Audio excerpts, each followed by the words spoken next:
नमस्कार, स्वागत है आप सभी का। मैं हूं आपके साथ हितेश व्यास। 23 में प्रदेश, 24 में देश देख रहे हैं आप। इलेक्शन से जुड़े हुए मुद्दे खास तौर पर आपके लिए हम लेकर आते हैं।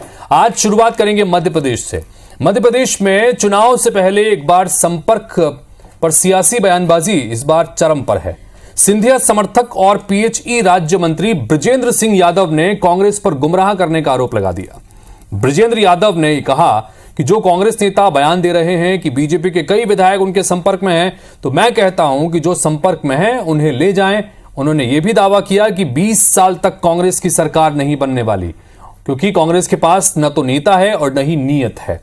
मंत्री बृजेंद्र यादव के बयान पर कांग्रेस भी भड़की और कांग्रेस ने तुरंत पलटवार भी किया।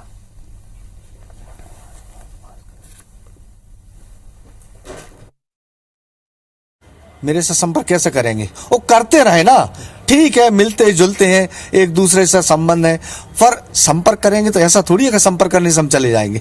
ये का कोई बच्चों का खेल थोड़ी है कि उनने कह दिया और हम चले गए। अरे हम जिस पार्टी में हैं वो पार्टी बहुत अच्छी पार्टी है, और जिस सरकार में बहुत अच्छी सरकार हमारी चल रही है। इस तरह से मंत्री बृजेंद्र यादव स्वयं स्वीकार कर रहे हैं कि कांग्रेस के नेताओं के संपर्क में है। स्पष्ट प्रमाणित होता है कि सिंधिया समर्थक मंत्री कांग्रेस में घुसने के प्रयास कर रहे हैं। जहां तक रही कांग्रेस की बात, हमारे नेता राहुल गांधी जी स्पष्ट तौर पर कह चुके हैं कि जो लोग बिके हुए हैं उनके लिए कांग्रेस के दरवाजे बंद हैं। बृजेंद्र यादव जी कांग्रेस में आना चाहते हैं, लेकिन कांग्रेस में बिके हुए लोगों के लिए कोई जगह नहीं है। चुनाव के साल में भले ही एक बार फिर से चुनावी साल में राम सियासत के केंद्र में नजर आने लगे हैं, क्योंकि केंद्रीय गृह मंत्री अमित शाह ने अयोध्या में राम मंदिर बनकर तैयार होने की तारीख का ऐलान क्या कर दिया। सियासी बयानबाजी और आरोप प्रत्यारोप का दौर लगातार चल पड़ा। छत्तीसगढ़ के मुख्यमंत्री भूपेश बघेल ने शाह के बयान पर पलटवार कर दिया कि राम मंदिर बीजेपी नहीं बना रही, बल्कि कोर्ट के आदेश पर वहां राम मंदिर बन रहा है। दरअसल गुरुवार को त्रिपुरा में बीजेपी की सभा के दौरान केंद्रीय गृह मंत्री ने कहा कि 1 जनवरी 2024 तक मंदिर तैयार हो जाएगा, और जो उन्होंने बात रखी वो लगभग कांग्रेस पर तंज कसते हुए बात रखी कि जब कांग्रेस के नेता ये कहते थे कि मंदिर वहीं बनाएंगे लेकिन तारीख नहीं बताएंगे, तो आज हम तारीख भी बता रहे हैं। 1 जनवरी 2024 को मंदिर लोकार्पण के लिए तैयार हो जाएगा। ये तारीख जैसी रखी, ये ऐलान हुआ, उसके बाद अब प्रतिक्रियाएं भी आने लगी। मुख्यमंत्री भूपेश बघेल ने क्या कुछ कहा वो भी सुनिए।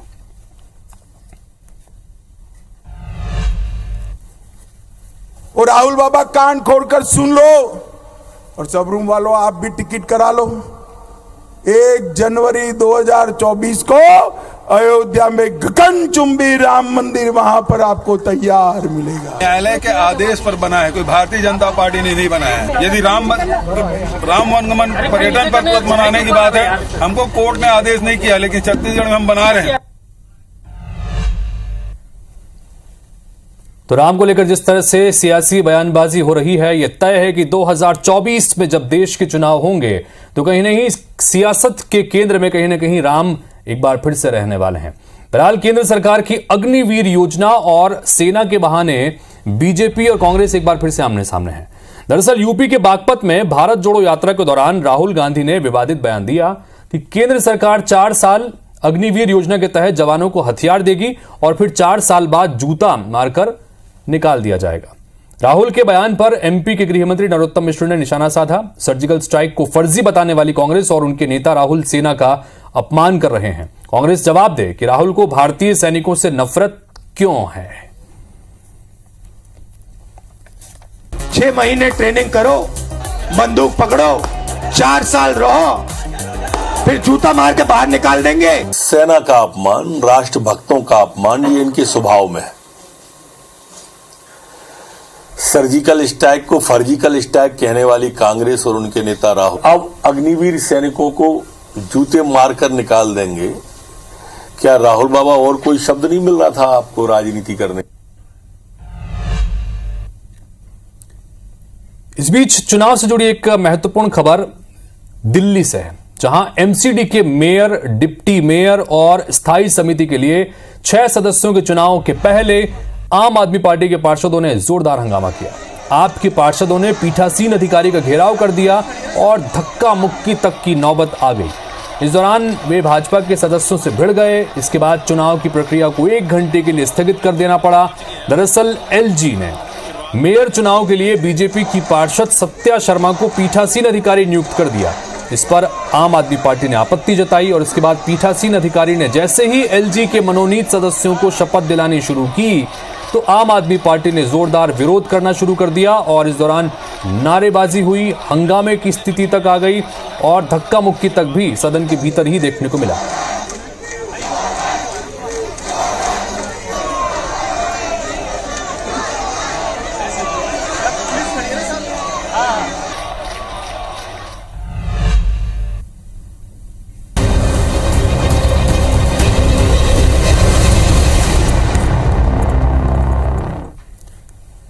अब बात करते हैं एक महत्वपूर्ण मुद्दे की। दरअसल छत्तीसगढ़ में चुनाव की शुरुआत जो है वो चुनावी साल की शुरुआत हो चुकी है, क्योंकि इसी साल के आखिर में चुनाव होने हैं और इसी के तहत जैसे ही साल की शुरुआत हुई है, केंद्रीय गृह मंत्री अमित शाह का एक दौरा प्रस्तावित हो गया है। केंद्रीय गृह मंत्री अमित शाह आ रहे हैं कोरबा। इस कोरबा में बकायदा वो जनसभा को भी संबोधित करेंगे और इसके अलावा पार्टी से जुड़े कई अलग अलग कार्यक्रमों में भी शामिल होंगे। अब चुनावी साल में गृह मंत्री के यहां का दौरा करना जाहिर तौर पर इशारे कर रहा है कि किस तरीके से भारतीय जनता पार्टी 2023 के अपने मिशन को लेकर आगे बढ़ना चाहती है।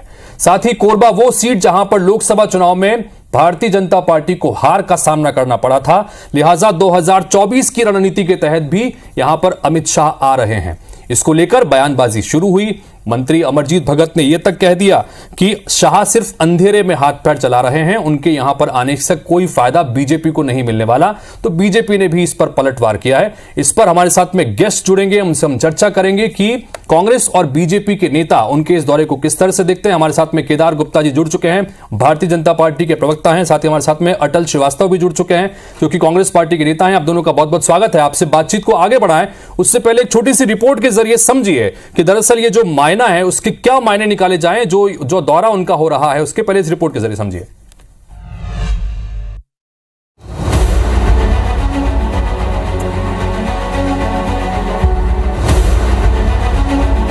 चुनावी चाणक्य और बीजेपी के सबसे बड़े रणनीतिकार अमित शाह 7 जनवरी को कोरबा आएंगे।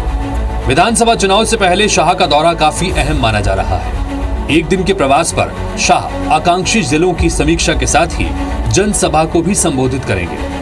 इस दौरान शाह बीजेपी कोर ग्रुप के सदस्यों के साथ आगामी चुनाव की रणनीतियों पर भी चर्चा करेंगे। शाह के दौरे को लेकर बीजेपी उत्साहित है तो कांग्रेस कटाक्ष कर रही है। अमित शाह अंधेरे में हाथ पैर चला रहे हैं, जबकि छत्तीसगढ़ में बीजेपी की कोई संभावना नहीं है।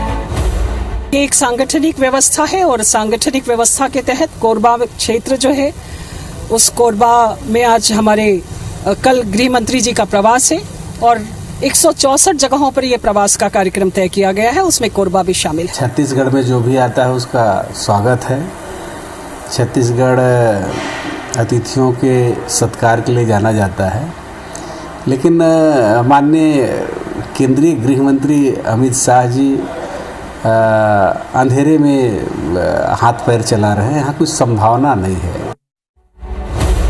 जाहिर तौर पर बीजेपी अमित शाह के दौरे के बहाने न केवल छत्तीसगढ़ में आगामी विधानसभा चुनाव के लिए शंखनाद करेगी, बल्कि ये कवायद भारतीय जनता पार्टी की लोकसभा चुनाव में हारी हुई सीटों को जीतने के लिए बनाए मिशन 144 के लिए भी है। प्लान के तहत बीजेपी उन सीटों को टारगेट कर रही है जहां वो पहले जीत चुकी है और 2019 में हार का अंतर 50,000 से कम था। इन सीटों में छत्तीसगढ़ की कोरबा और बस्तर सीट भी शामिल है। कुल मिलाकर यह तो तय है कि अमित शाह के कोरबा दौरे के पीछे का मकसद साफ है। पहला 2023 में छत्तीसगढ़ में सत्ता वापसी और दूसरा 2024 में केंद्र में सत्ता की कुर्सी बरकरार रखना।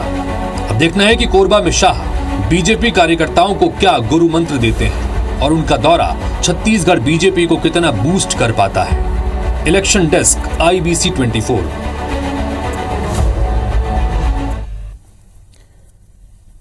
तो कुल मिलाकर जिस तरह से साल की शुरुआत हुई है, चुनावी साल की शुरुआत हुई है और चुनावी साल की शुरुआत में ही केंद्रीय गृह मंत्री का यह महत्वपूर्ण दौरा माना जा रहा है। आगे आने वाले समय में किस तरह से चीजों को यह प्रभावित करेगा, इस पर बातचीत करने के लिए 2 खास मेहमान लगातार बने हुए हमारे साथ में, केदार गुप्ता जी और अटल श्रीवास्तव जी। अटल श्रीवास्तव जी, सबसे पहले आपसे शुरुआत करते हैं, चूंकि अमरजीत भगत ये कह रहे हैं कि अंधेरे में हाथ पैर चलाने से कुछ नहीं होगा, इसका कोई फायदा नहीं होगा। क्यों आपको ऐसा लग रहा है? क्योंकि केंद्रीय गृह मंत्री हैं, भारतीय जनता पार्टी के चाणक्य माने जाते हैं, चुनावी रणनीतियों के लिए माने जाते हैं, और ऐसे में अगर वो आ रहे हैं, कोरबा में एक चुनावी रैली कर रहे हैं, क्यों आपको लग रहा है कि इस कवायद का कोई असर नहीं होगा?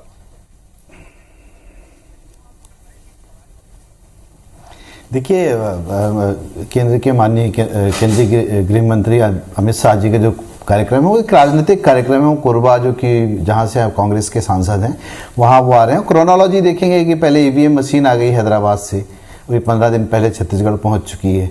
अब अमित शाह जी आ रहे हैं, और अमित शाह जी को तो आना चाहिए कि छत्तीसगढ़ में क्या परेशानियाँ हैं, इतनी सारी ट्रेनें नहीं चल रही, वो क्यों नहीं चल रही, छत्तीसगढ़ में जो बाकी बुलेट ट्रेन की बात थी उसका क्या हुआ, रोजगार छत्तीसगढ़ में मिल रहा है कि उसके बारे में बात करें, छत्तीसगढ़ में महंगाई इतनी चरम सीमा पर है उसके बारे में बात करें, छत्तीसगढ़ की जो कोयले की रॉयल्टी नहीं मिल रही है छत्तीसगढ़ सरकार को उसके बारे में बात करें, छत्तीसगढ़ की जो आयरन ओर की रॉयल्टी है वो नहीं मिल रही है, इस बारे में वो बात नहीं करेंगे। वो केवल राजनीति करने आ रहे हैं।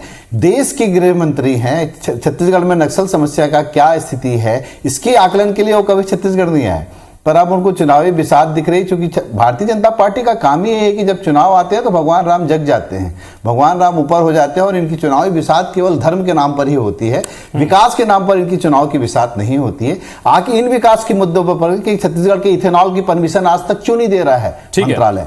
केदार गुप्ता जी बने हुए हैं, तो उनसे भी एक बार प्रतिक्रिया ले लूं, उसके बाद फिर चर्चा को आगे बढ़ाते हैं। केदार जी, जानना चाहेंगे आपसे, क्योंकि अमरजीत भगत को आपने सुना, वो कह रहे हैं कि शाह के दौरे से कोई फर्क नहीं पड़ने वाला और अंधेरे में सिर्फ हाथ पैर वो चला रहे हैं, इस कवायद का यहां पर कोई संभावना नजर नहीं आती। केदार जी, आप किस तरह से ले रहे हैं उनके इस बयान को भी और इस दौरे को भी?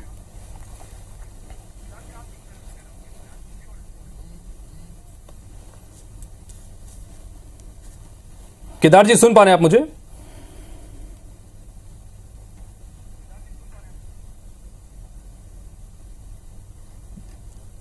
जी केदार जी, बोलिए।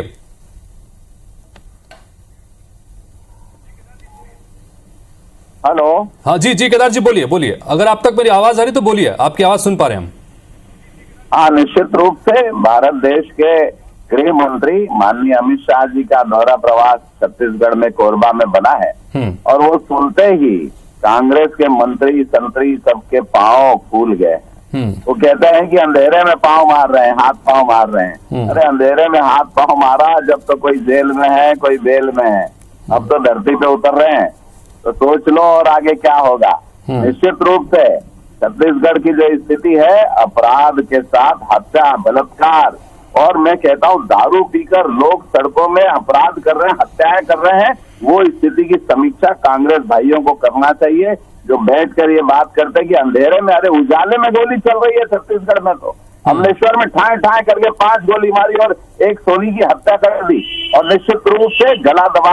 और एक बात मैं कहना चाहता हूँ व्यास जी, कि शराब तो पहले भी लोग पीते थे, शराब की दुकानें भी थी, पर अब छत्तीसगढ़ की शराब में कौन सा ऐसा नशा और कौन सा केमिकल मिलाया जा रहा है कि आप देखें पिछले 2 सालों में कम से कम मैं समझता हूँ 50 पतियों ने अपनी पत्नियों की हत्या कर दी, छोटे बच्चों की हत्या कर दी, और वो भी शराब पीने के बाद। ऐसा कौन सा केमिकल है? मैं पेपर में पढ़ रहा था कि ब्रेन डेड करने वाला कोई केमिकल है और उसका ये असर हो रहा है। अरे इसकी चिंता करें, छत्तीसगढ़ आज कहां से कहां पहुंच गया है। वो तो केंद्रीय गृह मंत्री है, पूरे देश का दौरा करेंगे और संगठनात्मक तौर पर 163 जगह विधान लोकसभाओं में जाना, वहां जाएंगे, पर क्या इस बात का जवाब दे सकते हैं कि सभी प्रदेशों में शराब बिकती है, लोग पीते हैं, यहाँ भी पीते थे, पर ऐसा कौन सा नशा हो गया कि पिता अपने बच्चों को शराब पीने का मार डाल रहा है, अपनी पत्नी को मार रहा है, और जब शराब का ठीक है। लेकिन केदार जी, यहाँ पर अटल श्रीवास्तव जी ये कह रहे हैं कि नक्सल समस्या है छत्तीसगढ़ में, नक्सल समस्या पर चूंकि केंद्रीय गृह मंत्री हैं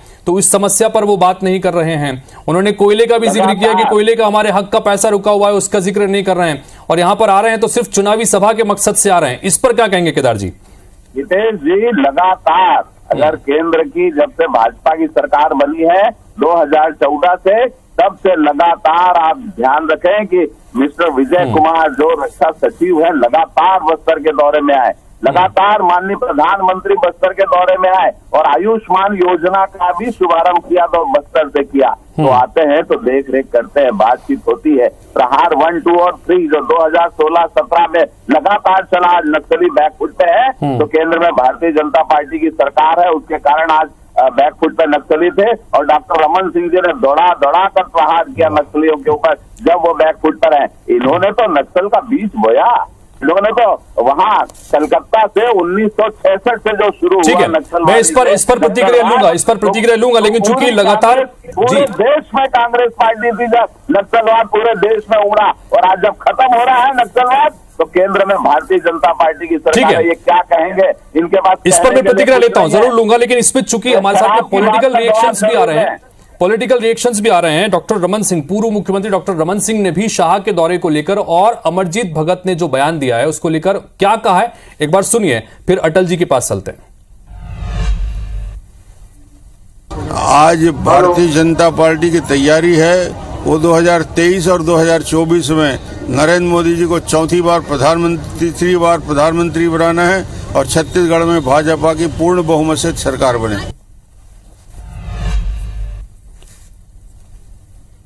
तो आपने सुना जिस तरह से यहां पर रमन सिंह भी कह रहे हैं कि कोई जो कवायद है उसका असर होगा कि नहीं, तो 2023 के चुनाव में दिख जाएगा।